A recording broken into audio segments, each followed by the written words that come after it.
ต่างหลายเหล่านี้จุงได้มาเป็นสอยประดับสำหรับกายอันพระเสริฐเมื่อผู้ฆ่าต่างหลายได้ดับคิดเสียงบุญชีวิตไปในสังขารในปีใดเดือนใดวันใดยามใดคืนใดดังอันก็ดี ผู้ข้าก็ขออาราธนาคุณเจ้าทั้งหลายจงได้มาเปิดประตูพระนิพพานคือเวียงแก้วแก่ผู้ข้าทั้งหลายแด่เตอนิพพานาปัจจโยโหนตุโนนิจังนิพพานังปาละมังสุขัง อันนี้เป็นกุลโลมซะนะมันจะกุลโลงนะกุลโลงนี่ก็ให้มันพุกกะอาจารย์พระครูวรธรรมมานาถนี่เปิ้นจะมายอกุลโลงทำกรรมหนึ่งเนาะตัวลุงนี่มันได้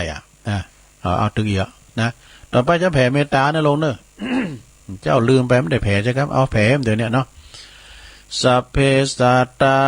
สุขิตาโหนตุขอให้สัตว์ทั้งหลายสัตว์ทั้งหลายที่เป็นเพื่อนทุกข์เกิดแก่เจ็บตายด้วยการทั้งหมดทั้งสิ้นจงเป็นสุขเถิด เอาว่าไปตามหนังสือนะลุงเนาะ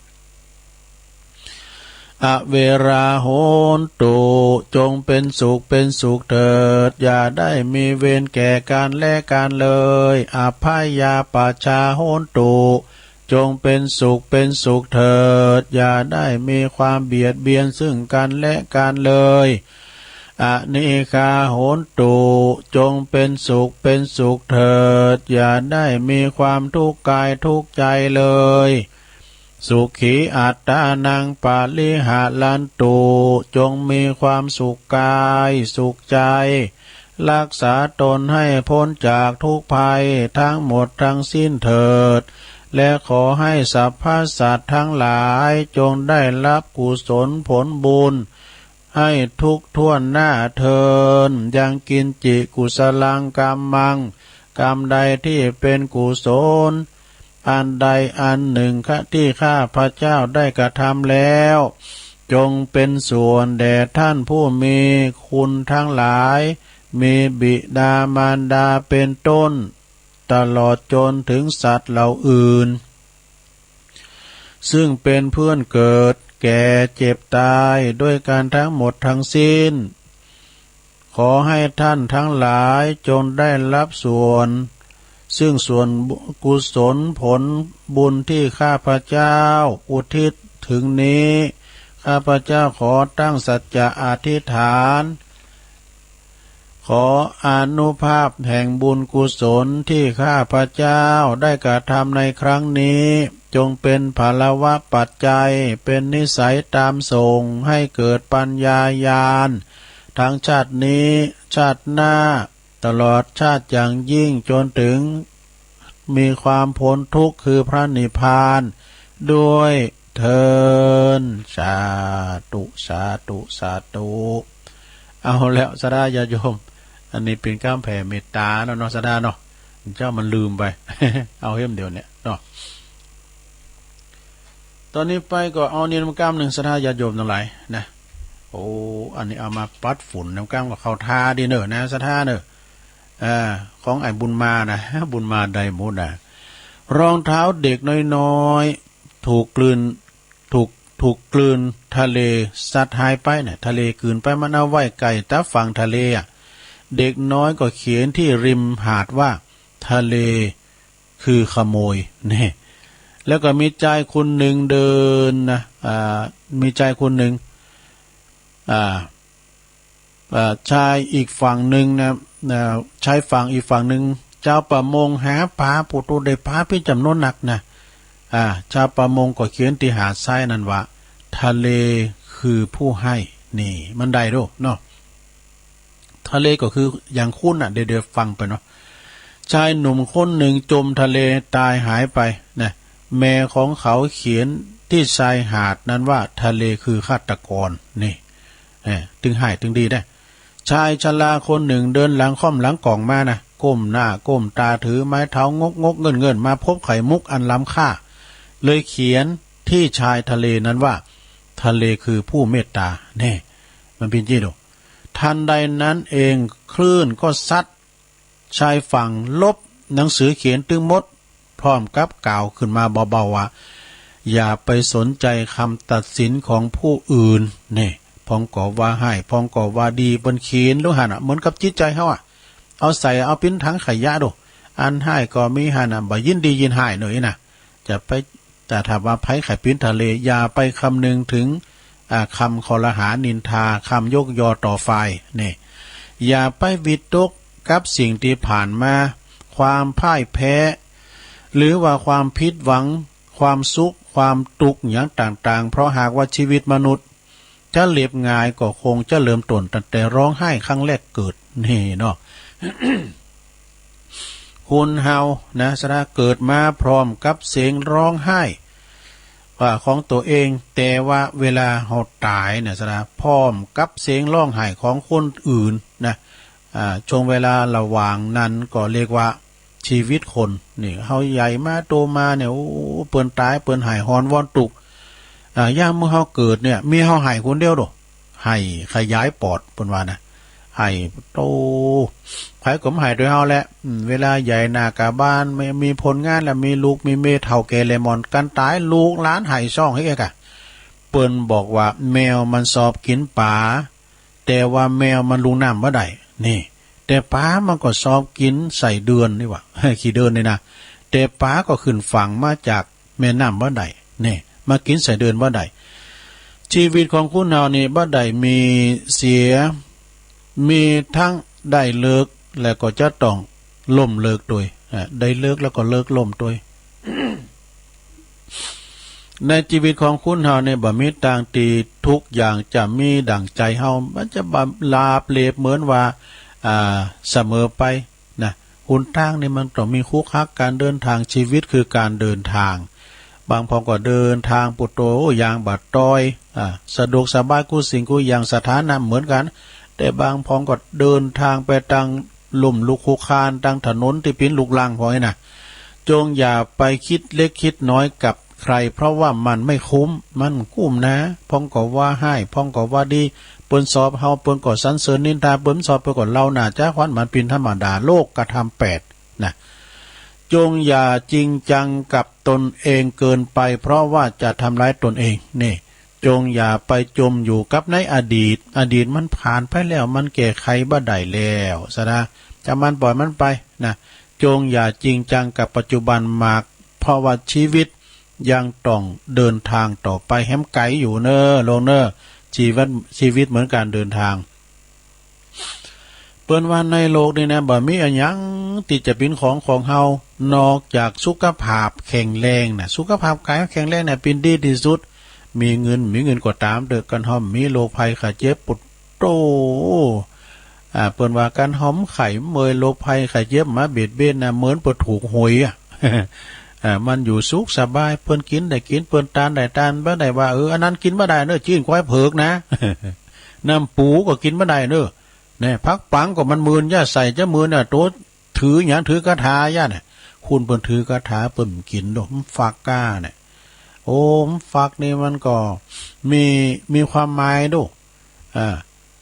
ฟักนี่นะกินข้าวก็ยังกินข้าวก็แกงบ่ฟักมาวันนี้เพราะความรักดึงดูดตัวลุงทองมานี่นอกจากสุขภาพกายเฮาแข็งแรงแล้วเนาะอ่านมาจากสุขภาพใจก็เข้มแข็งเปลี่ยนไปด้วยกำลังใจตัวนะศรัทธาญาติโยมการถามว่ากำลังใจเฮามีแล้วนะกายมันก็จะอ่อนเปเพแรงไปกายนี่มันเป็นนายของเบาโหใจกันเนาะใจเป็นนายของกายกายเป็นใจใจเป็นนายกายเป็นเบาอย่าไปโอดเลืองเงินเลืองทองตายไปแล้วก็ปิ้นเพ่งเศษกระดาษเนอะนะใครกินก็กินไข่ตานก็ตานไปเนอะจะไปเก็บไว้มึน อย่าไปโอดเลืองหน้าที่การงานเนี่ยลาออกไปแล้วคนอื่นมาทำแทนอาจจะทำดีกว่าเฮาแฮมเกินนี่เพิ่นว่าอีนะอย่าไปโอดเลืองบ้านเลืองรถตายไปแล้วก็เอาคุณไปบ่ได้สักอย่างตกเป็นของทายาทเนี่ยหมดเวลาโอกาสมีรถยนต์ลอยกันปั้นกันบ่มีน้ำมันรถนั่นก็บ่เล่น มันสำคัญที่น้ำมันหมดเนาะ คุณอย่าอวดเรื่องสุขภาพแข็งแรงดีอาจจะดีกว่าให้ด้วย เปิดว่าคุณอวดเรื่องสุขภาพแข็งแรงจะดีกว่าควรที่จะอวดสุขภาพให้แต่แข็งแรงอย่างที่อาจารย์พระครูกัลยาณปราโมทย์เปิดหน้าฟังขนาดซะนะมีคุณรวยคุณหนึ่งลูกหลานตันเต่าปุตโตปนพ่อโดยจะหือยกหือสตางค์เงินเป็นเงินหมื่นเป็นล้านแล้วมันนางเตนปอของเปิดหรอปอเป็นนางรอเขียนจะเอามาแล้วก็กำลังที่เขามีโอ้โธเป็นเขาก็ไม่เคยเอาก็กระไดเงินถูกตื้อก็แต่ว่าแล้วเขาจะมานางเปย์อยู่น่ะนางอย่างก็รอเขียนเนี่ยเนาะรอเขียนเนี่ยไม่เคยเอาก็แห่เนาะนี่คุณอย่าไปอวดเรื่องสุขภาพแข็งแรงควรจะอวดสุขภาพแข็งแรงเขาดีกว่าคนอื่นนะคนอื่นตายไปแล้วคุณยังนอนอยู่ริมทะเลน่ะจิบน้ำชากาแฟพอลูกพอล้านอย่างมีความสุขแล้วก็เข้าใจในชีวิตเนี่ยเอาว่า10 ปีก่อนเนาะ คุณเฮามี10 ปีเหมือนกัน7 ตื่นนะ10 ปี7 ตื่น7 ตื่นมีอย่างพองนะค่อยๆตั้งใจเนอะฟังไปในลงเนอะเอาลองเปิดเพราะว่านะชีวิตเฮาเมื่อ10 ปีข้าง10 ปีกี่ข้างกันจะมี10 ปีแฮมสักกี่ข้างกันนะสอบประโยคนี่มากมายจริงอย่างยิ่งนะถ้าเฮาอายุเฉลี่ยโดยเฉลี่ย70 ปีเนาะลงเนาะ10 ปีแรกนี่ไล่เดียงสาอยู่เนาะ10 ปีแรกนี่ไปมันจะหมดไปกับความไล่เดียงสาบินละอ่อนอยู่นี้เนาะ10 ปีที่2เนาะนะต่อมาเฮาก็จะหมดกับการหมดไปการกับการเราเรียนศึกษาได้รับปริญญาก็สร้างเนื้อสร้างตัวเนาะแถม7 ปีที่3ล้อขอบคุณอาจารย์วิสุวัฒน์เนอเป็นถักมาขอบคุณนะครับเนอะอาจารย์วิสุวัฒน์วรกิจโจเป็นได้ทักทายมาทาง Facebook แล้วก็10 ปีที่3 10 ปีที่2นั้นหมดกับการเราเรียนศึกษาไปต่อมา10 ปี7 ปีที่3นะแถม7 ปีไปนั้นแล้วนะหมดกับการทำงานแล้วก็การใช้ชีวิตนี่ข้อที่4แถม7 ปีหมดไปกับการสร้างฐานะขอบโครักฐานมั่นคงแล้วนี่เอา10 ปีต่อมาเนาะ10 ปีต่อมาเนี่ย10 ปี7 ปีนะครั้งที่7เนาะ10 ปีครั้งที่7หมดไปกับการลุ่งลักปักฐานรักษาสิ่งตีหามาเนาะโอ้เฮาได้เข้าของเงินทองสัมปติหลักฐานมั่นคงก็รักษาไว้นะแฮม10 ปีต่อมาครั้งที่6แน่ลองสุดท้ายละครั้งที่6นี่เหรอหมดไปกับการดูแลรักษาสุขภาพกายใจให้แข็งแรงเนี่ยพอโตเก่าแล้วตอนนี้นะพอโตเก่าแล้วเปลี่ยนจะฮือพองร่างกายมันเดี๋ยวเนี่ยสมบูรณ์เดี๋ยวกินข้าวลำกินน้ำลุงเจ็บแข้งปวดขานะ7 ปีสุดท้าย10 ปีสุดท้ายครั้งที่7เนี่ยมันก็จะหมดไปกับการปล่อยวางทุกสิ่งรอคอยการกลับบ้านนี่ปิกบ้านเก่าอาการซะเนาะโอ้เนี่ยแต่ละ10 ปีที่ผ่านไปเนี่ยมันไวเหมือนโกหกนะอีกไม่นานปีนี้ก็จะผ่านไปแบบพดไปแล้วซะมีอย่างที่เฮาทำไปแล้วมากมายแล้วก็ยังที่ไม่ได้ทำให้มากมายเฮายังทำบ่ได้ทำเนี่ยเวลาก็คือหน่วยเงินเวลาคือหน่วยเงินในกำมือของเราที่เฮาจะต้องแลกสิ่งอื่นนะเรามีเวลาไปแลกงานเฮาเอางานไปแลกเงินนี่เขาท่าเนอะแต่เฮาก็บ่เคยเอาเงินไปแลกเวลาคืนกลับมาได้สักทีเฮาเอาเงินซื้อเวลาปิกม้ำได้โอ้ยว่าในมนแต่มนว่าซื้อปิกน้ำล้อมันบ่ได้ impossible ไปว่ามันยามุนสุมาเนอะถ้าธนาคารเวลามีจริงนี่นะสถานเนอะนะขอบคุณแม่แม่เสียงสุติวงศ์ทักทายมาเนาะถ้าหากว่าธนาคารเวลา มีจริงเนี่ยเฮาก็บักเกยที่มีสมุดบัญชีฝากสักหลิมเลยเนี่ยเฮาก็ไม่ได้พอว่าเวลาเฮาเดี๋ยวนี้มันเหลือเท่าใดแฮะ เวลาในธนาคารธนาคารชีวิตเนาะหรือเท่าใดแฮน่ะ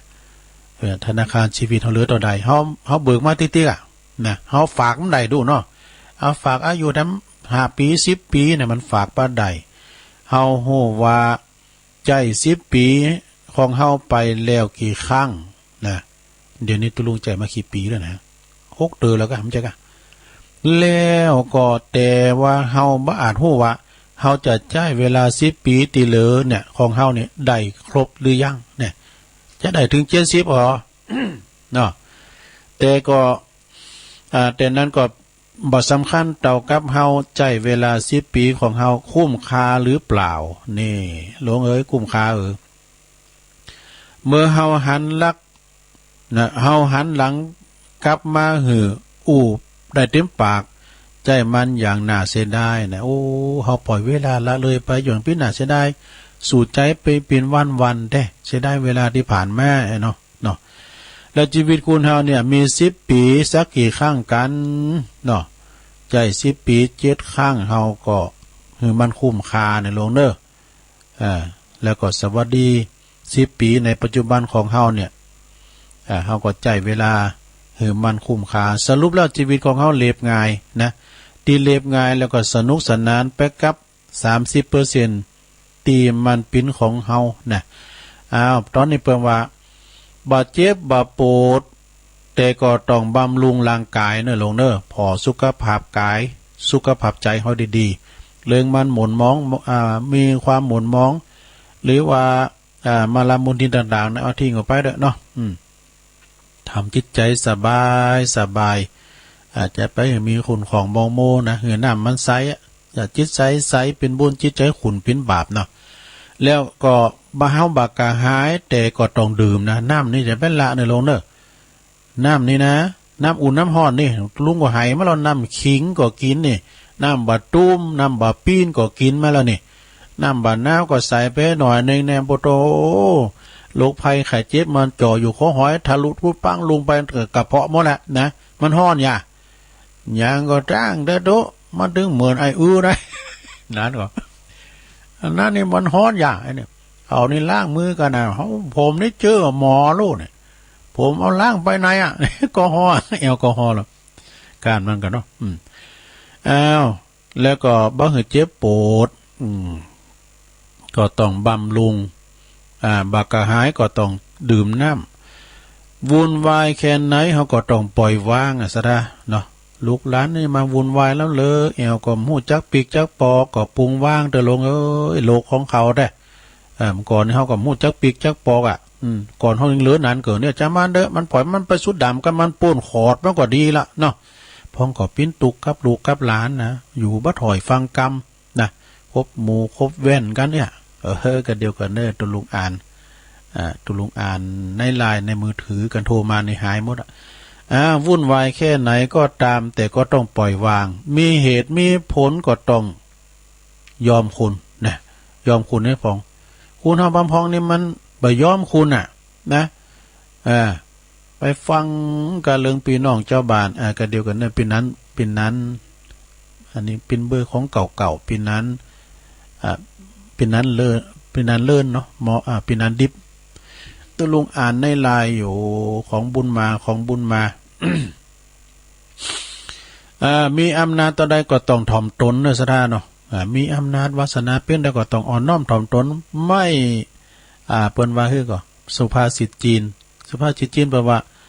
โง่ไม่เป็นใหญ่ไม่ได้นะแล้วก็มีเงิน5 บาทอยู่ในมือ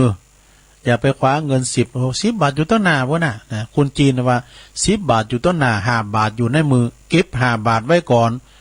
อัน10 บาทนั้นมาหัวมันอยู่ไหนหัวนี่เนาะเอา5 บาทไว้ก่อนนะบันเหนื่อยแต่ก็ต้องพักผ่อนให้พองในโรงเด้อพักผ่อนให้พองพักกายพักใจผมไปขึ้นอย่างหนักเด้อบ่โลยแต่ก็ต้องหู้จักปอนะบ่โลยก็แต่หู้จักปอเพียงทุนละยุ่งแค่ไหนก็ต้องหู้จักพักผ่อนเด้อนะมันเตือนตนชีวิตนี่มันสั่นหนักนี่ใครอยากกินก็กินใครเที่ยวก็เที่ยวใครแอลก็แอลนะเรื่องกลุ่มใจก็อย่าไปเก็บไว้ นะเป็นขยะในใจบ่ได้เอาควางเฮเนาะจะไปเขตปล่อยวางเนอะแน่เพิ่นเขียนไว้ในมนต์เนอะสบายทุกเวลาการเฮาปล่อยวางเนี่ยนะเวลาตียังจับมือใดก็จับมือกันนะเพิ่นมาสังสรรค์เวลาเฮามาสังสรรค์ก็เอาเพิ่นมามาจ้ากันเนี่ยเพิ่นเก่าเฮาไม่แน่หมดเวลายังโอบกอดกันไว้ก็โอบกอดกันเพื่อถึงความชื่นใจเนี่ยหน้าที่ของปอของแม่ของลูกของสามีภรรยาพี่น้องหรือว่าเปิ้นป้องก็ดีต่อไปครอบครัวก็จะสุขสันต์มาครอบครัวสุขสันต์กันมาก่อนเสมอนะจะไปครอบครัวแตกแยกเนี่ยเวลาที่อยู่ด้วยกันเนี่ยจะไปโกรธกันได้ง่ายๆเนอะไปโกรธไปเกลียดมีหยังอุกันลงส่งกันป้อโยมนะมีความสมานรักใคร่สมานฉันท์กันปล่อยวางนะปล่อยวางแล้วก็ปอเปงคิดดีทำดีพูดดีปีนี้สุขสบายตลอดปีนี่จบสดาญาติโยมทั้งหลายขอบคุณเนอะไอ้บุญมาเนอะเพิ่นสูงมากนะกำเดียวกันเนอะสันทาไปฟังโทษตุลุงจะอ่านและจือกันเนอะมีตัวจอยหน่อยนึงนะมีตัวจอยหนึ่งก็ขอบคุณดังแม่เพนขาวเตี้ยสะพานบุญขัวสะพานบุญคนสู้ชีวิตจากบันตัดย่างเนอเปิ้นรวบรวมปัจจัยที่เปิ้นให้เปิ้นหอมกันสร้างอันนี้เปิ้นผ้าป่าเนอผ้าป่าอันโรงพยาบาลดอยหล่อนะเปิ้นเอาฝากสามเณรรักปัญโยนันมาแต่ว่าก็ขอขอบคุณด้วยเนออาจจะอ่านนักต่อไปนี้อันนี้ศรัทธาคุณแม่บุญปันอุบคำนี่พร้อมครอบครัวเนอชังกระดาษบัญชกระดาษจากอำเภอสันป่าตองรวมทำบุญมา1-2ขอบคุณนะแม่เดิมได้ตักตายแม่มือน่ะนี่ แม่บุญปันอุบคำนี่นะเปิ้นอยู่จังกันดาษเฮินเปิ้นล้างโลตุลุงเคยไปละปอกเกษมนะมันเทศสวรรค์นี่ก็ฮะแม่เกษมนะสมมาตรอันนี้เปิ้นอยู่น้องเนี่ยนะรวมทำบุญเวียงป่าเป่าพวกกันเนี่ยโอ้เวียงป่าเป่าเนี่ยทำบุญการน้ำกาแฟ1 ซองถ้าอ่านผิดก็สุมาตัวเนี่ยการน้ำกาแฟแม่สีทรบุตรชีบงนี่อันนี้พร้อมครอบครัวเปิ้นอยู่เนี่ยบ้านน้องหล่องรวมทำบุญมา50 บาทการน้ำกาแฟอันนี้การเตะตุลุงไงดอกแม่สุแก้วสอนศรีนุสรพร้อมครอบครัวเนบ้านศรีลาพรศรีเตรวมทำบุญการเตะตุลุงมาแถม1 ซองขอบคุณนะแม่เนอะคุณพ่อสมศักดิ์คุณแม่เพนขาวเตี้ยอันนี้โคสะพานบุญเนาะรวมทำบุญแถม50 บาทขอบคุณหลายๆเนอะแม่เพนอันนี้เป็นสะพานบุญคนสู้ชีวิตแล้วก็ป้อขจรแม่สุพินพอใจป้อเล่งขจร ไอ้ขจรพอใจในพร้อมครอบครัวเนอะเปิ้นก็รวมทำบุญตาจ้างเนอะตาจ้างน้องหลองรวมทำบุญมา50 บาทสร้างทำบุญผ้าป่าอันปุ้นผ้าป่าห้องพยาบาลโดยหล่อปอทาวอนแม่ชันนี่แกกันตุนอันนี้ก็บันสลิเตเนอหอมมาแถม50 บาทขอบคุณเนอปอทาวอนเนอถาวละแปลว่าทาวอนแม่สุแก้วสอนศรีนุสรบันศรีลาพรสลิเตทำบุญผ้าป่ามาแถม100 บาทยินดีเนอแล้วก็มีแม่มาชัยยศอูทีพีอูทีซีเนี่ยอูทีซีนะอันนี้ก็ทอมตาจ้างเนอะแถม50 บาทนะแล้วก็แม่ทานันที่สิงห์นี่ก็มาจากบัญชีละพรเนอะพร้อมครอบครัวหอมมาแถมซอง1ขอบคุณนะแม่เนอะแม่พันนีหอยแก้วบ้านน้องหล่องหอมมาแถม1 ซองนะผับป่าโรงพยาบาลดอยหล่อแม่บุญรัต แม่บุญรัตวัชระขจรกุล บ้านน้องหล่องเหมือนกันหอมมาแถม1 ซองเนอะหอมผับป่าโรงพยาบาลมาแถม1 ซองแม่ทัศนีสุมาตรปทัศนีกันเนาะแม่ทองปุกชัยโยเนี่ยพร้อมครอบครัวตาจ้างเนอะโลมทำบุญมาแถม1 ซองแล้วก็มีแม่มะลิวันสันติพงษ์เนาะโอ้อันนี้ร้านขนมสินเนาะ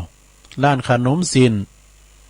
ขนมสินนะแล้วก็กล้วยทอดพุทธเหมาะกะกล้วยทอดน้องลองเนอะห่อมาแถม1 ซองเอากับข้าวอุ่นนะเหมาะกล้วยทอดนะคันได้ข้าวงกตอโหเนี่ยมันต้องถามหาข้าวง่ายเอากับข้าวนะกล้วยทอดปอสถาปอเดชแมซีโนนผู้ประเสริฐเนอะบันตาจ่างก็ห่อมาแถม1 ซองขอบคุณเนอะปอเดชเนอะแม่บัวคำจีนาอันนี้แฟนครับประจำเนอะเพิ่นจังโทรมาตาจ่างเหมือนกันเนอะโอมดันบุญมาแถม1 ซองโอ้ขอบคุณเนอะโขสะพานบุญของแม่เพนขาวเตี้ยนี่เพิ่นบอกว่าโลมดันบุญโรงพยาบาลดอยหลอนะครับตัวลุงหนันชัยวัฒน์เปิ้นปิ้นปัดสะพานบุญมาแม่เพนขาวเตี้ยสะพานบุญโลมทำบุญบริจาคเงินทั้งหมด490 บาทเนอะนะนี่ก็ขอบคุณพระอาจารย์เนรรักสันเหมิงโดยวัดสันเหมิงเนาะขอบคุณหลายๆแล้วก็มีผู้ใจบุญที่เปิ้นโอนฝากมาก็มีครอบครัวของคุณกรกมลเขยกลางอันนี้เปิ้นอยู่ปุ้นอยู่บ้านดอยน้อยพัฒนาตำบลหนองหานอำเภอสันทรายนะรวมบุญผ่าป่ามาเป็นจำนวนปัจจัยแถม500 บาทขอเจริญปอนขอบคุณมาณโอกาสที่นี้ด้วยแล้วก็ทำหลายท่านที่เปิ้นจะหอมมาฝากแม่เพ่นก็ได้เนอะนะยังหลายวันอยู่วันที่28พุ่นน่ะซะนะเนอะวันที่28นี่สินหน้านี่กะนะอสมป้อมคณะสงฆ์นะคณะสงฆ์ตึงทุกวัดทุกวาในอำเภอดอยหล่อแล้วก็ต่างประเทศด้วยต่างอำเภอเปิดก็จะมารวมทำบุญตอดผ่าป่ากับคุณหมอเขานะซื้ออุปกรณ์การแพทย์หลายอย่างปรับปรุงภูมิทัศน์วัดวันโรงยาตัวเนาะตามเจตนาเนอะสถานหอมกันได้เอาฝากไปหอมแต่ละวัดแต่ละว่าก็ได้เอามาหอมตุลุงนี่ก็ตุลุงก็ประกาศโดยที่ท่านพระครูอภิวัฒนวิกรมโดยนะเอาและเอาปอนโดยการถึงหลงกันเนอะ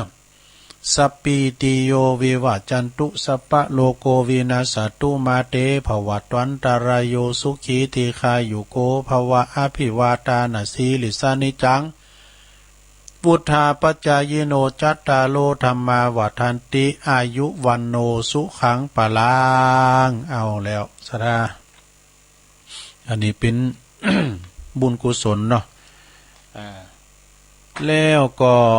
ข่าวสารงานบุญนี่มีเปิ้นประกาศข่าวสารงานบุญเนาะเดี๋ยวนี้ก็ขี่ค่ายไปตั้งดีแล้วนะลงเนอะวัดเฮาบ้านบางพองตั้งอื่นตั้งไกลเปิ้นปิดวัดกันเนี่ยตั้งเฮานี่มิมตูวัดนี่เปิ้นมาได้ตลอดเวลาเนอะไปวัดไปว่ากันพองสถาญาติโยมเนอะหมายความว่าวัดว่าอารามของเฮาเนี่ยก็บางวัดบางว่าเปิ้นก็กึดก่อสร้างห่างแป้งคันนะหลายตีหลายวัดหลายว่าที่เปิ้นคือสร้างห่างแป้งกันก็ขอจะไปละจะไปลืมต่างวัดต่างว่ากันเดี๋ยวหางแม่เอ่ยก่อนเนาะแม่เอ่ยสุทธิวงศ์เนี่ยเปิ้นบอกว่าเรื่องของเงินนี่นะบอกว่าไผมันจังกึดลำเลยเงินป้าเงินไปบ่ได้เมื่อตายเงินที่เฮาไปบ่ได้นะเมื่อเฮาตายนะตกเป็นของลูกของหลานบ่100 ล้าน10 ล้านก็ตามเด้อนะแต่ขาดเงินรู้สึกว่าเหนื่อยแล้วก็จะตายเงินซื้อความฮักบ่ได้แต่ความฮักจะเสริมหายได้เมื่อขาดเงินนี่ลองพอกะโพเมกันมีเงินปุรุนวินนาเขาจอกปุ่นเขาจะอู่กันโมน เงินบ่สามารถซื้อตีนอนตีรับตีนอนเป็นสุขได้แต่เมื่อบ่มีเงินเนี่ยคงนอนบ่รับเนี่ยกันมีเงินผูกในเงินมีสักบาทอ้อมย่างมากินเงินบ่สามารถซื้อสุขภาพที่ดีได้แต่เปิดสุขภาพที่ดีเฮาต้องจ่ายเงินเนี่ยเอาล่ะมาซื้อมาล่อเนี่ยนะยามีเงินนี่ก็มีเงินก็จบข่าวนะเงินบ่สามารถซื้อความเก่งกาจได้แต่ความหู้แล้วก็เฮาได้ปริญญาได้มาต้องจ่ายเงินนี่มีอย่างเดียวนะตุลุงที่ว่าจบปริญญาเดี๋ยวมันได้จ่ายเงินสักบาทนะเพราะว่าสมัยนั้นตุลุงมันเฮนฟรีเฮนไหนก็ตุงนาอันกว้างใหญ่ว่าคงเฮนตุลุงจบบุญปริญญาบุญลังควายดูเนี่ยเป็นครูตัวก็ไม่เสียเขียนลังควายบ่น่ะซับมาเดี๋ยวนี้เฮาก็เป็นครูมาก็ได้จะแม่นจะได้ก็เฮากำไม่แซ่นี่แต่นี่เบยนี่ อื่นไปตังปอเสียวซับปอเสียวไส้เขาด้วยเนอเหล็กกันทา ฟังกันอยู่ก็ถึงไหนคนโง่ดูเหมือนฉลาดเมื่อมีเงินนี่แต่ว่าค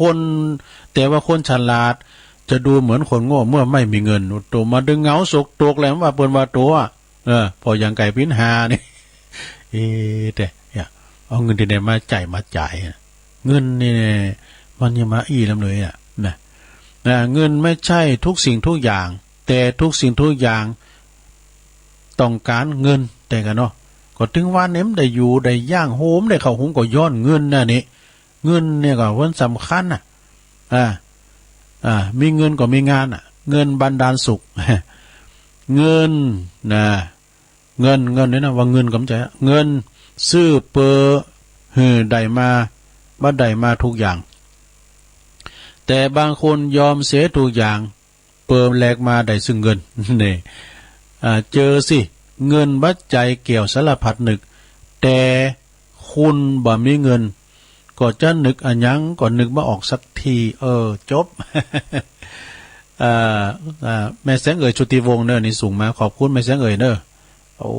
อันนี้ก็ขอบคุณเนอยายแดงดอกตะล่อมก็ทักทายมาแม่เดือนเพ็ญทิมหว่างเนาะทักทายมาทาง Facebook แม่จันเรือนใสแน่แม่พันเปิ้นอยู่ปุ่นป่าไม้แดงขอบคุณเนอที่เปิ้นทักทายมาทางไลน์เนาะเอาแล้วเนอสถาญาติโยมนั้นหลายเปลี่ยนบรรยากาศทางการตุลุงก็ก็มีหยังอัวดูก็ไปย้ำเหลือตัวก็จะเปิดสายกันอยู่เนี่ยนะเอาสถาญาติโยมนั้นหลายให้คุณเดียวนี่ไผว่าสักเตอก็เปลี่ยนเปิ้นพ้องก็เปลี่ยนกันเนอลงเนอ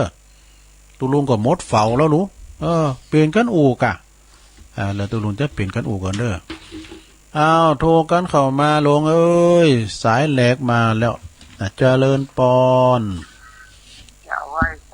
จ้าลุง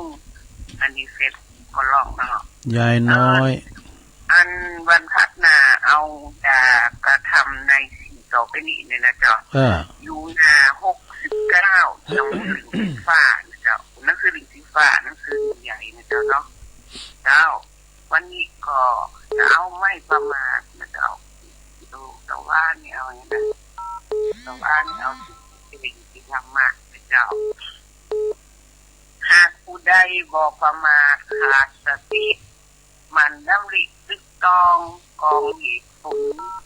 ชีวิตท่านก้าวหน้าอย่ากังวลบ่สับสนหากเข้าใจในความจริงถ้าผู้ใดบอกประมาทขาดอาจย่อมอาถรรพ์ก้าวข้ามผ่านเรื่องมากมายขึ้นใจยิ่งอุปสรรคปัญหาบอกว่าวิ่งเพราะผู้สีจกลงก็อยากเลยถ้าประมาทขาดสติระวังไว้ก็อาจได้สิ่งว่าดีมีมาหามีสติอย่าประมาทขาดปัญญาเพราะพยาโคโรนาบ่มาเยือนเจ้ากำยองวันละกำนะเจ้าวันนี้กำว่ายิ่งจำนะเจ้าเนาะกำยองนะเจ้าภาษาไทยแปลว่าความจำเจ้าไว้สาธุสายต่อไปเจริญปอนพระเจ้าตุลุงแม่พิมพ์บ่จ้าแม่พิมพ์ฟังเจ้าแล้วเนาะป่าแดดฟังไปเจ้าแล้วเจ้าดีป่าแดดในเมืองจ้าชัดเจนดีเนาะสาธุเนอขอบคุณเนอแม่พิมพ์เนอไว้เจ้าตึงวัน0899556506เจริญปอนกราบนมัสการครับท่านเจ้าหลวงพ่อมานิดวันนี้มาเจ้าฮะตอนแรกว่าจะให้ศรัทธาเพื่อเข้าก่อนพอดีฟังธรรมะวันนี้ที่ตุลุงบรรยายวันนี้นะของแม่นี่ก็ดีเรื่องเงินก็คือทุกอย่างนะมันเดี๋ยวนี้มันต้องขึ้นอยู่กับเงินแต่ถ้าเขามีเงินแล้วใจแบบสุรุ่ยสุร่ายในทางที่ผิดเนาะเป็นการพนันขันต่อแอบกลางคืนเป็นสุรายาเมาคบคนชั่วเป็นมิตรนิดเมื่อนั้นก็กลับกลายหายสูญในการที่เขาใจดูมันมีคุณและประโยชน์ในสักอย่างถ้าอย่างทุลุงว่าเขาต้องหักษาตัวเขาโดยการซื้อยามากินมาบำรุงในถูก แต่ตัวสองก็การทำบุญทำทานที่เป็นที่ปึ้งที่หวังต่อไปในอนาคตเนาะแต่ตะกี้ของแม่บุญมาเนี่ย แม่บุญมาอย่างยาชีทวนจะมี4 คนน่ะที่ละอ่อนน้อยเขียนว่าทะเลนี่ขี้รักไอ้เนาะเมืองเนาะชาวประมงว่าทะเลนี่มีคุณหญิงชราบอกเขียนว่าทะเลนี่โหดที่ลูกไปจมน้ำแล้วชายชรานั้นเป็นว่าอย่างไรผมก็ตะกี้ผมบ่ได้จดดีบ่ได้ฟังทีสักคำอ่ะชายชราเขียนว่าจะได้ลงโทษผลผมลืมไปแล้วอยู่ในมือถือเป็นยังเบิดก็โคกันหลังใหม่ก็ได้เนาะผมจะจดว่าเป็นข้อเพื่อขยายความอันนี้คือที่ลุงสรุปว่ามันทุกอย่างมันเป็นอย่างเงี้ยเดี๋ยวไปที่เราเสริมเด่นเนาะขบวนลิงดีคุณมากกล่าวหาอย่างกรมดี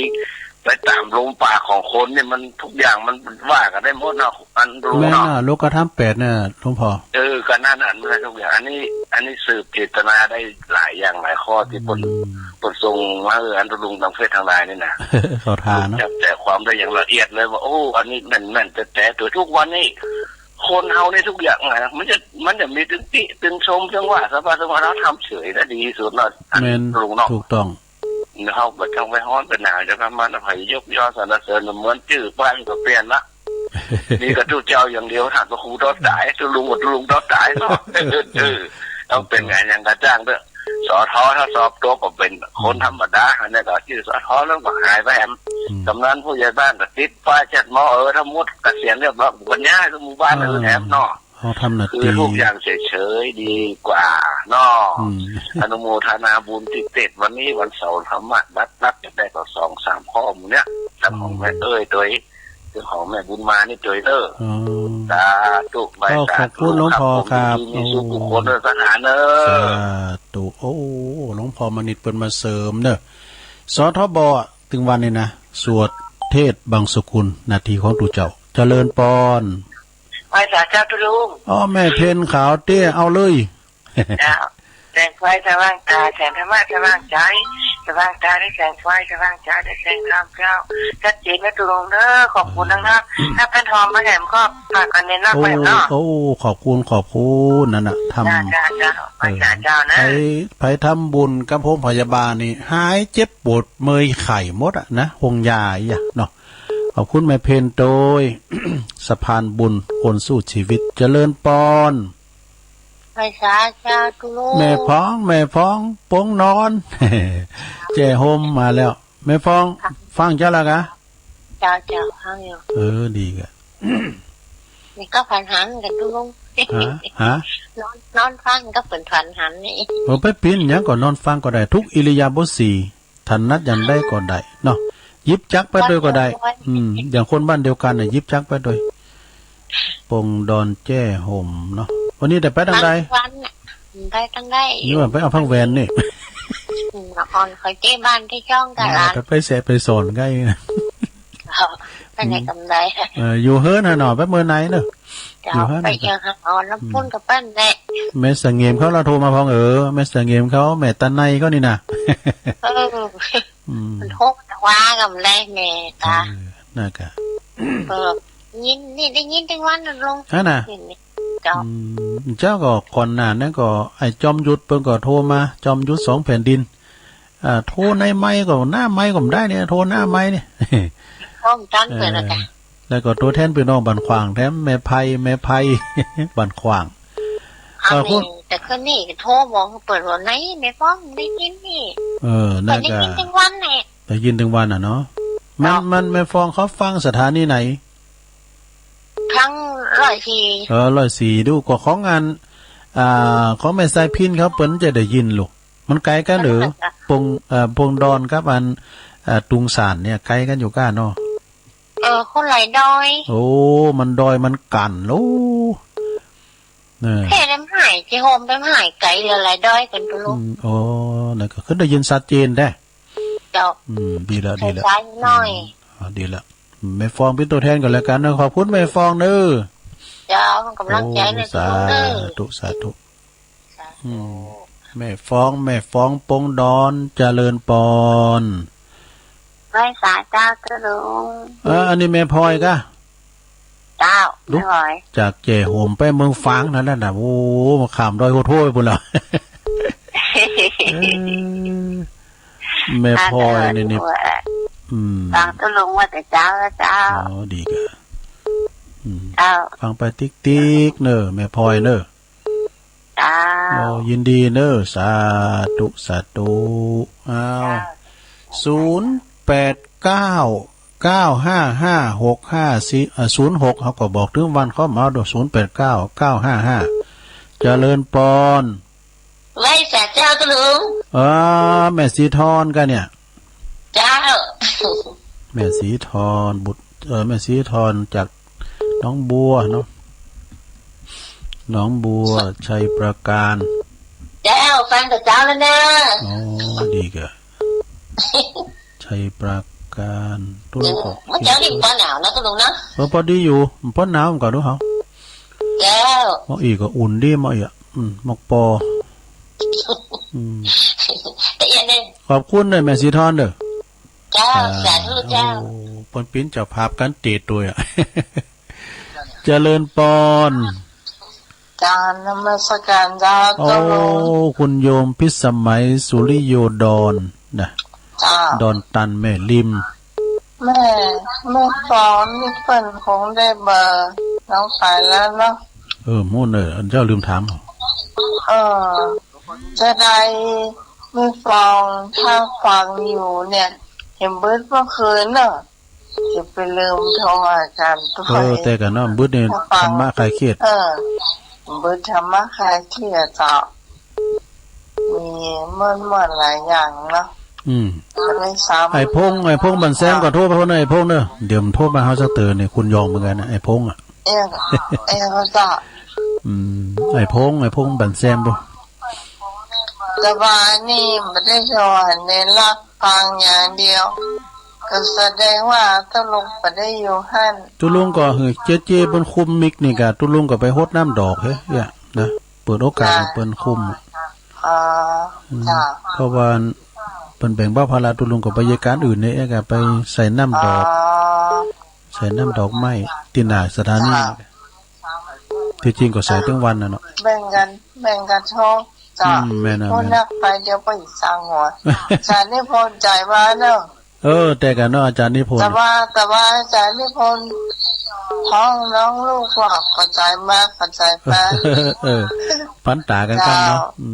เจ้าหลังไม่อ่ะแม่เนาะ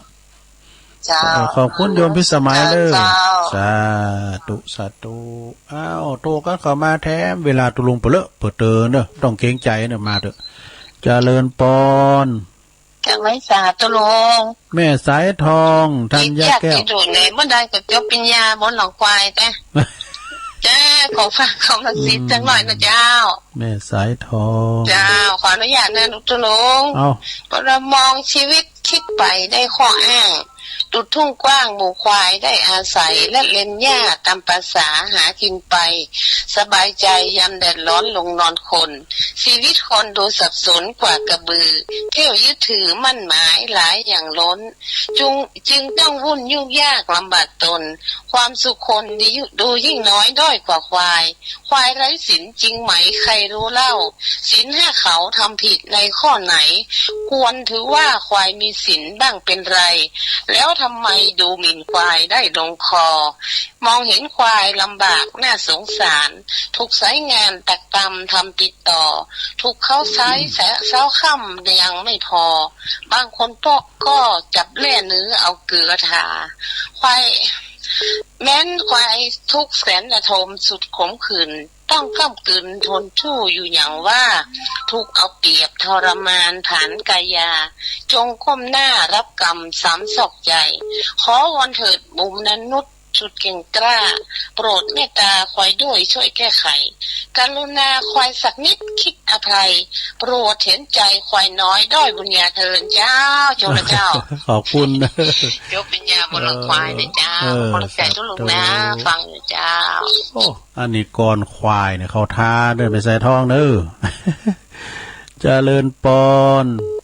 เจ้ากับพระศาสเจ้าตุลุงแม่สุเกี้ยวศิลปรสิเตี้ยเนอะ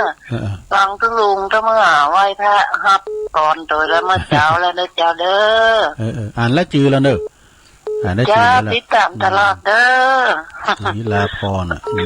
เจ้าติดตามทุลุงตลอดเพิ่นฟังกันหน้ากันหลายเนอะสิเตี้ยศิลาพรนี่นะผู้หลังคาเรือนเลยนะเจ้ายินดีเป็นตัวแทนเนาะเจ้าฟังรายการทุลุงนี่มันคลายเครียดดีท้อสบายอกสบายใจแต่พองลินพองว่ามันเวทีกันเนาะมันยังเมื่อตะคืนน่ะได้หัวเราะตัวเนาะใครหัวกันม่วนดีเด้อจ้าขอบคุณเด้อสา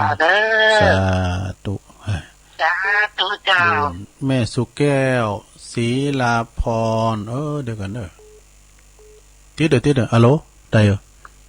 ฮัลโหลติดแล้วฮัลโหลไม่ใจกะไม่ใจนี่เดี๋ยวให้ใหม่ฮัลโหลนมัสการเจ้าเจ้าทำใจกับเจ้ามันทำติดแม่สุภาลักษณ์มาแล้วพี่น้องบันทีเนาะเส้นพระเจ้าแดงพอถึงวันฟังถึงวันนั้นก็ติดมันอย่างนั้นติดแล้วมันติดแล้วมันติดอ่ะติดแล้วมันติดแล้วมันติดอ่ะมันจะเหรอเส้นพระเจ้าแดงนั่นน่ะติดแล้วมันติดไปนี่มันลุกไปนี่แล้วน่ากา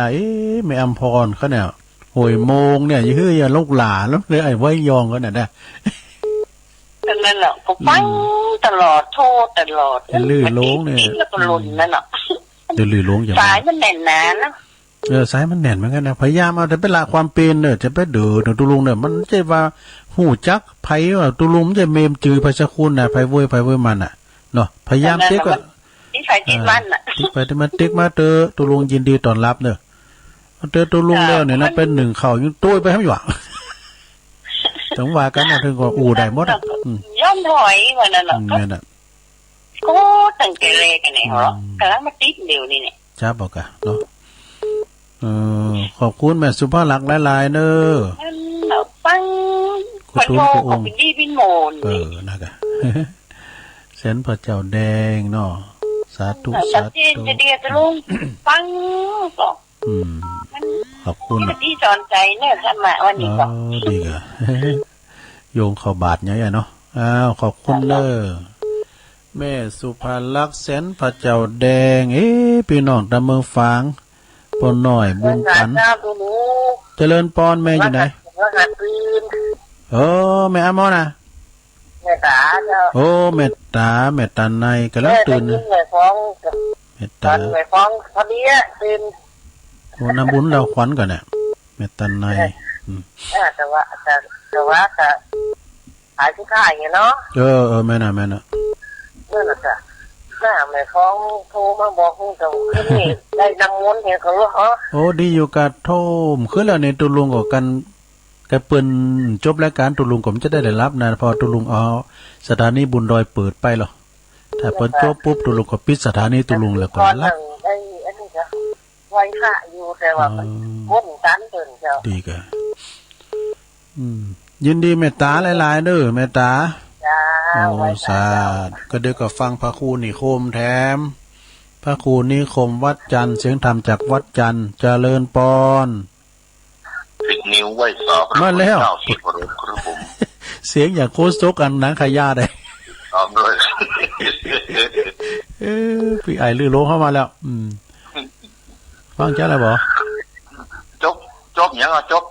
ปริญญาปริญญายังบุญลังควายเป็นคู่ใหญ่ด้วยนะบุตรสิผมมีจบมอเอกเลยมอเอกมอไทยทุกปีจบปริญญาอยู่ละจบปริญญาแต่ไหนกันปริญญาลังควายนะปริญญาชีวิตปริญญาเสียนี่ครับทุกปี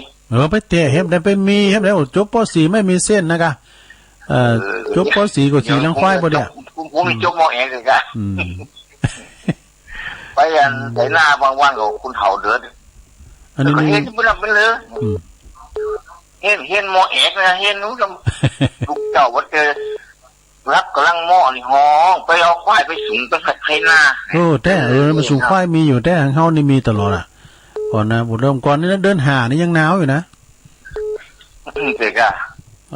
ฟดไกวหน่อยแถมไปบนเขาห้องลูกไปสูงควายไปไทยหน้าปุ้นก็ตกสิแล้วโอ้ยบทมันดึงเสียอะอันเพลงนี้มันจะมีมื่นละเด้อตื่นเถิดซ้ำไว้ดวงใจของพี่นี่นะแต่เมื่อเขาเลี้ยงควายเนาะนะกะเธอสร้างไว้ดวงใจของพี่น่ะนี่เสียงจะดีไหนโมนให้ทุกปีฟังเพลงเจ้าแต่ว่าเนี่ยโมนแต่ทุกสาวฟังแต่เพลงไงพวกก็ฟังแท้เนาะขอบคุณทุกปีนี่มหานิยมดีแต่กันเนาะโอ้พินกันเองนะกะเขาผมเจว่ากางกาเนี่ยเนาะที่ไหมวันพญาวันทำยกไก่หน่อยไปนี่อะมาเอาหรอมาขึ้นคันคู่หรอมาขอมหานิยมเลยมาขอคันคู่เหรอมาอยู่ไก่มาหานี่จ๋าซื้อบุ้งเราเพื่อกินก่อซื้อบุ้งเราได้เกิดได้กินหรอกอะเจอหมูเนี่ยหูจักเนี่ยหูจักกระตั้มเขือหรอกอะซื้อบุ้งเรานะคือว่าผมบอกว่าเหมือนยังไงเพื่อลาบกับซอยเพื่อชุนกันวะอ๋อลาบรอเลยนี่แต่อีกนะสุพีเนี่ยขอบคุณสาธุโอ้ปิ้งยังพี่ไอ้ลื่อลงเฮาเนอร์บันทีเจริญปอนกราบไหว้สาครับโอ้มาแล้วพัดพิงไปหน่อยเจ้าโอ้จิตรุด30เตี้ยพอใจอ่อนแล้วเนอโอ้พี่ยังพยายามปอนน้อยปันฟังของตุลุงก็มีวัฒนามีโจกมีบุญวัฒนาได้ฟังตุลุงกับคืนคือเรื่องน้ำเก้ากับพ่อพัดกูล่ะพัดหนาปะกันเนาะครับผมเป็นกำลังใจตุลุงเนอะตุลุงอยู่ดีสบายเนอะโอ้ขอบคุณปอหน่อยแต่ผ้าป้องหนาวก็หนาวโควิดแล้วเป็นห่วงตุลุงนะอยู่นั่นนะแม่เนาะ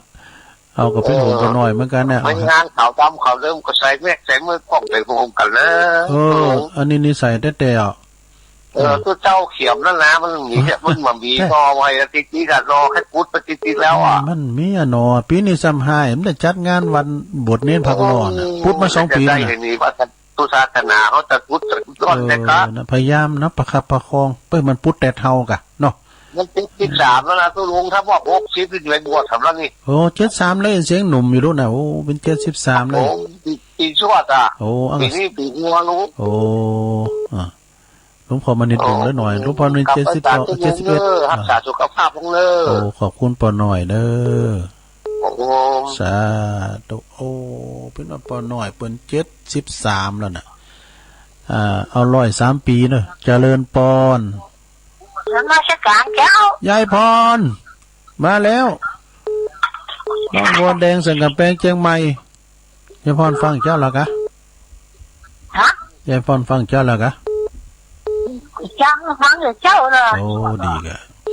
ลองบัวแดงไปเยอ่านนี่เอาเปรียบกันแล้วนี่ก็ไม่น่าละรับเอาเปรียบกันนี่จังอันเนี่ยฮะรับที่ไหนอ่ะเป็นยังก็รับได้นะก็ไปเป็นยังก็ตุลุงบนอู่บนกล่อมรับโลเนาะรับนอนไปพองน้องเบลถามหาต้มเจ้าเนี่ยได้พรมาด้วยกายอ่ะอันวันนี้ไปดังฮะเดี๋ยวเปิดร้านไปไหนเนอะอยู่เพื่อนอ่ะยิงเหรอฮะปู่จานมั้งนะปู่จานก็มาเจ้าได้ปู่จานตุลุงท่าก็มาเดี๋ยวเจ้าไม่ใช่บาทยังไงอ่ะใช่บาทแต่ยืนนะกะเอาบันเป็นเฮิร์นดูเอาบันเป็นเฮิร์นหรอเนี่ยไงเอาบันเป็นวัดเราวาสปีเหรอได้เหรอเอาวันนี้วาสปีกันเอาแล้วขอบคุณยายพรเด้อกินข้าวหลายๆเนี่ยมัมกินข้าวนักๆก็ได้ดีกันวันเมากลางพาตัวนี้นะน่ากะเนาะอยู่ห้องอยู่เพื่อนน่ะเด้อไปไหนไปปีนยังรู้ร้านติมบ้านติมเมืองเขาได้เอาของกินมาสูงหือเด้อแต่มันได้เนี้ยก็คือมันไปในวัดฐานโตอยู่ไกลกำแพงอ่ะพระน้อยขอห่อ1 2 ห่อเจริญปอน เจ้ากะไม่แต่เจ้า โอ้ ตะลุง แม่สายพินมาแล้วตรง เจ้า สา โทรหาแต่เจ้าตั้งแต่ต้นรายการกำลังหากันสายนี่เนาะเจ้า มันคิดยากเนาะตะลุงเนาะ น่ะมันติดอย่างน่ะพยายามจะไปลดละความเป็นเนาะ เจ้าจากดังฟังชัดดีเนอะ โอ้ดีกะให้หน่อยมันดิ แต่ว่าใจตะลุงตัวเนอะ ตรงสารขอบคุณด้วยแม่ เจ้าคนกำลังใจทุกคนเนอะ นี่กะอันน่ะสาธุ เจ้าตาถูกกับไว้จ่ายนะตะลุงเนอะ เจริญปอน เจ้าสาธุเจ้า เจ้าก็อันไอจอมหยุดเปิดก็โต้งหาละแม่สายพินกัลยาตุงสารดอนใจเด้อเจริญปอนโอ้ลุดไปละตุลุงใจแหย่มันเด้อเอาเข้ามาใหม่0899555650เจริญปอน ไว้จ่าเจ้า อ๋อแม่แดงอ่ะ เจ้า แม่แดงตะล่อมมาแล้ว ฟังกับเจ้าแล้ว ดีอ่ะอันแต่ไปกาดอยู่ก้าไปกาดเอาเนี่ย ฮะ ไปกาดอยู่ก้า ไอ้จิ๋วเจ้ากำลังเตรียมของอยู่ กับแม่ไข่มานเนอะ เจ้าไว้จ่าเจ้า เจริญปอนขอบคุณแม่แดงเนอะสาธุโอ้ไว้จ่าเจ้า แม่แดงนี่คนที่เขาก็ว่าเปิ้นฟ้อนดาบได้นะเนี่ยฟ้อนดาบโอ้ว่าขอบคุณแม่บุญโดนเนอะแม่บุญโดนเพิ่นก่อนฟ้อนดาบอ้าวแม่จันสมฟ้อนเล็บเอา นมัสการเจ้า ฟ้อนเล็บเอา จังฟ้อนเก่ากันเนาะ สุดเป็นโหกี่เตือเป็น3เตือ4เตือ พยายา สาม ยนั่นแตะนั่นว่าโอ้ดันละแตะ พยายามไปละความเปลี่ยนตรงติ๊กมาถึงติดนะ จะได้อันโอ้เห็นวันนี้วันผูกก็จะไปจังไห้ไปดูดูแลพระพุทธเจ้าเขาก่อนไปน่ะไปพอดูแลพระเจ้าคินเนาะกันเนอะเจ้าดูแลพระเจ้าเขาก่อนเดี๋ยวพูดก็ได้ยินอยู่ก็ฟังแม่สายฮะกะเมื่อคืนนะหลังเจ้าเมื่อคืนฟังอยู่แม่สายแต่ว่าเมื่อวานไม่ใช่นะเจ้าไอ้เบิ้นไผ่จะออกหาเมื่อคืนน่ะคืนนี้วันเสาร์ท่านมหาเสาแก้วนะอ๋อเจ้าท่านมหาเสาแก้วเพื่อวันติดนี่ก็พระอาจารย์วรรณชัยเขากะท่านพระครูกัลยาณปราโมทย์ท่านพระครูสถิสารคุณ3 ตุนนี่เปิ้นมากันนะแต่ละอำเภอนะคุณอำเภอ3 ตนท่านนะ3 ก็3หนุ่ม3โมงเอายากว่าติดเลยพยายามไปละความเป็นนะถ้ามันติดอันติดแต่ติดว่าตั้งแต่โทรมานี่นะติดเดียวอ่ะโอ้ดีแกปุ้นบ้านจานปุ้นตุลุงดอยปุ้นนั่นก็ติดนะกะก็จริงใหญ่ขอบคุณแม่จันสมหลายๆเนอะกำลังใจนะเจ้านมัสการเจ้าจิตอาสาอสมเนอะอันนี้นะเนาะอสมเอาขอมาแถมหรือ5 นาทีเจริญปอนเจ้าตะลุงโอ้แสนพรมมาแล้วแม่สุทัศน์ใครทำบุญอันโรงพยาบาลเพื่อนโอ้ยฝากใครค่ะอ๋อดีกะเดี๋ยวเขาพอหารายการกันเนาะเขาพอน่ะมันก็จะตุลุงมาทางพี่แฟนมาว่ะท่านพระครูเปิดไปเตียนทำบุญอยู่กันฮะวัดสีจุ่มเนี่ยอันประสาทเนี่ยตุลุงมาไงสีจุ่มตุลุงได้ไปห่อหมอพระครูปัญญาวรากรเนาะหลวงพ่อใหญ่หลวงพ่อแก้วครูบาแก้ววันที่24เนาะ24เป็นพระราชทานยะวันที่24เนาะ24มกราเนาะ24นะเจ้าโอ้24มกราวันพระราชทานเพลิงศพอดีตเจ้าคณะอำเภอไม่วางอ่ะเนาะยามเมื่ออาบน้ำศพตุลุงไปกะทรงน้ำศพนะตุลุงไปอยู่แล้วก็ดูว่าเหมือนว่าครูบาปัญญาวัดเมืองจีโลงเนี่ย1-6 กุมภาพันธ์ก็แม่ครูลาวันบอกนะ1-6 กุมภาพันธ์ก็คงงานพระราชทานนี่คมเลินน่ะเนาะน้องป่าค้างนั่นกับเพิ่นเลินนะไก่ต้องรู้ว่าไปมันเนาะค่อยวางกันเนาะขอบคุณแม่สุทัศน์เด้อโอ้สาธุโธอันนี้เปิ้นปิ้นแม่เล่งหอมหัวใหญ่หอมโลงเจริญปอนสายที่20ไปสันเจ้าเด็กหญิงอ้วนมาแล้ว ยายอ้วนกิติลังกายิงแร่เมื่อกี้ปฏิเดปัตตะติดแล้วพอบุญตันก็เต่งเอาให้หันน้ำเลยนะพี่ยังโทรมาเต้นวันนี้ก่อมพุกมากะเนาะตุนได้ตุนหนึ่งพุกก่อนฟังก็มาเปิดเพลงให้ลูกโอ้ตื่นเจ้าให้เต้เนาะเจ้าตื่นขึ้นมาก็จับพอดีเปิดจับพอดีฟังนี่แหละดีแล้วขอบคุณหลวงโอนเนอะเจ้าทุกคำอะฟังไปติ๊กหลวงโอนนี่สิงห์เหนือเสือใต้เจริญปอนครับภาษาครับผมโอ้ยปีอ้ายใต้โหเฮาไอ้ตุ้ยเหล่าปากก้อยข้างครับมันรีบกำลังไล่วิทยุใหม่วิทยุน้อยขึ้นมาแล้วมันทางไว้แล้วก่อนลานเอามาฝานคือแบบมือเนี่ยครับโอ้ดีกะโอ้เข้ามันติดยากนะครับหมอโอ้ติดแล้วกับนี่นะ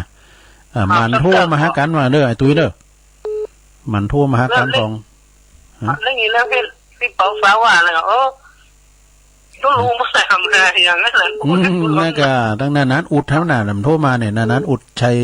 น่ะจันในนาเขาน่ะเพิ่นฟังกันหลายตำบลน่ะเนาะเราประกอบก็ฟังจะหลายนะเนาะครับผมเผยเขาถึงล่าเขายังมีตั้มมาหาให้กันเที่ยวไม่เผยเขาอย่างครับโอ้นั่นน่ะหลายอยู่ครับผมเพิ่นก็ว่าเหมือนว่าโอ้วันนี้ผมนึกอินโทรต้องนานพ่อแห่อย่างเงี้ยนั่นก็ตัวกับเป็นตัวแทนก็โทรมาพี่น้องเราประกอบกับแฟนคลับจัดหลายน่ะเพิ่นฟังกันหลาย